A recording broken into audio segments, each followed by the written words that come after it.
ராஜராஜ சோழனின் ரகசியம். ஒரு காலத்தில் தமிழ்நாட்டின் கிழக்கு கடற்கரையில் தஞ்சாவூரின் அரண்மனையில் ராஜராஜ சோழன் என பெரும் ராஜா வாழ்ந்தார்.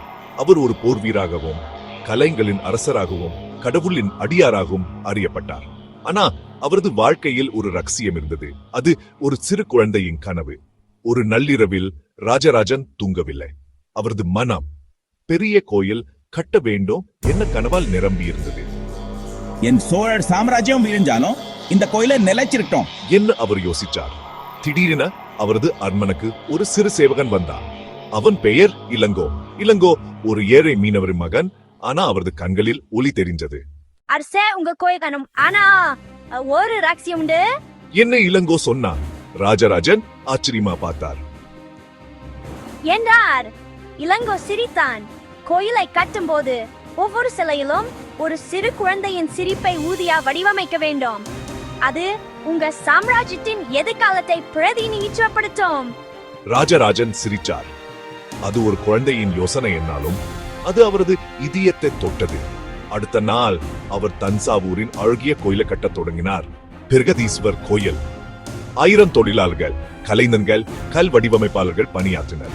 இளங்கோவின் யோசனைப்படி ஒவ்வொரு சிலையிலும் சிறு குழந்தைகளின் சிரிப்பு வடிவங்கள் செதுக்கப்பட்டன. கோயில் உயர்ந்தது, வானத்தை தொட்டது. ஆனா ஒரு பெரிய சவால் வந்தது. கோயிலின் உச்சியிலே படியடி உயரமுள்ள நந்தி சிலையை எப்படி நிறுவுவது? பல இன்ஜினியர்கள் தோல்வியடைந்தனர். ராஜராஜன் கவலைப்பட்டார். அப்போது இல்கோ மீண்டும் வந்தா.